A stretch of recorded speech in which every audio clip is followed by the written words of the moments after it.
Today we're going to go over a core exercise that you all know and you're all familiar with, the bird dog, but we're going to try and incorporate that inter-abdominal pressure, that canister idea that we've been working on throughout the weeks. So with a little bit of a different mindset, a slightly different intention to going through the motions. So let's start with just breathing in that quadruped position. If you want on your mat, feel free to roll up and in so that you can pad your knees, and we'll get into that quadruped position. So our knees are directly under our hips and our hands are directly under our shoulders.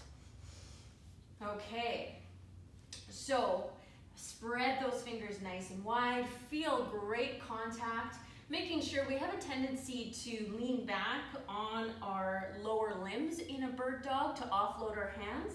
But let's ensure that we've got some nice pressure on our upper limbs and you're distributing your weight nicely. You can tuck your toes or lay it flat, whatever feels good for you. And then in this position, let's go through a couple of cat-cows just to get some pelvic mobility. You can go side to side.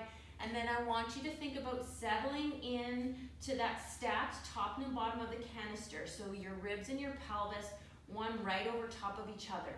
Now in this position, it's different. It feels different than in a supine or on your back position. I know that I have a little bit more difficulty in creating inter-abdominal pressure, and I have to work on this canister position a little bit harder. So try and find that stack without coming into too much flexion or extension. And then here, long neck, like someone is pushing your face up from the floor. And I want you just to breathe here. So see if you can incorporate that diaphragmatic breathing. So keeping those shoulders silent, that sternum relatively silent. And then just breathing into those lower ribs, expanding laterally, and then feeling expanding in all directions. Now, on your next inhale, I want you then to create that inter-abdominal pressure, pushing out on all sides of the canister, and feel how that feels in this position. 2 more breaths here. Try and feel that round belly. Nice flat back. Okay, let's offload that upper body. Okay, so you may have felt fatigue in your shoulders during that. That's great. That means you are putting pressure on your upper limbs as well. And we've practiced now creating that inter-abdominal pressure. We're going to go back into that more quickly, and then we're going to go into around the worlds from this position. So one limb at a time. We'll start with our right arm. So give your wrists a little bit of a ring out. Come back into this nice stacked position. Find the top and the bottom of the canister. Find that inter-abdominal pressure. Nice round belly. Even feel it. Okay, so here we go. Long neck. Now I want you to make sure that your torso, the top of your table here, is flat. You've got your favorite drink or your favorite dessert on top and you don't want it to roll off. Now lift up that limb. I want you to think about the contact points rather than the lifting limb points. I want you to feel stable on all 3 points. Bring it back down. Let's do the other hand. So you're transferring weight, staying nice and strong, inter-abdominal pressure, bringing it back down. Good. Let's go to that leg. So again, concentrate on the contact points, not the lifting limb. Now we don't need to go high, and then you can see I come into extension.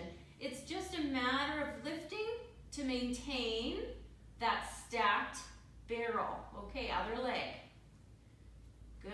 Contact points. Think about pressing into the ground. Think about, we're going around the world again. Think about maintaining that canister, maintaining that stability. So again, it's less about the limb that's moving and more about the ones that are on the ground and your stable base. Beautiful. Okay. Press back, release those hands. So now we're going to get into a contralateral or opposite arm, opposite leg position or movement. So now we're going down to 2 points of contact. Again, I want you to focus on the contact points and your core rather than the limbs that are moving. And of course, contralateral movement, as we've mentioned before, is running. So that's why we're going to work on this. So let's come back to our quadruped position. Find that stack. Find that intra-abdominal pressure. Let's go right arm, left leg, coming out. Really feel that left hand, that right knee pressing into the ground, long neck, then come back. So don't move that torso. If I were to take a picture of you with all 4 limbs on the ground and then 2 from above, I'd want it to look exactly the same. Good, let's go a few times each side. Long neck, silent, so you're trying no wiggle, no wiggle. So instead of just getting the reps done, we're really focused on maintaining that intra-abdominal pressure, creating a nice stable base. Beautiful, press back. Okay, so again, not introducing new exercises, but just integrating new concepts. So give that a try. Again, it's very low impact. You can integrate it into your existing core routine if you've got it, or just work on it as much as you want during the week, making sure that you do some wrist movement as well, and enjoy.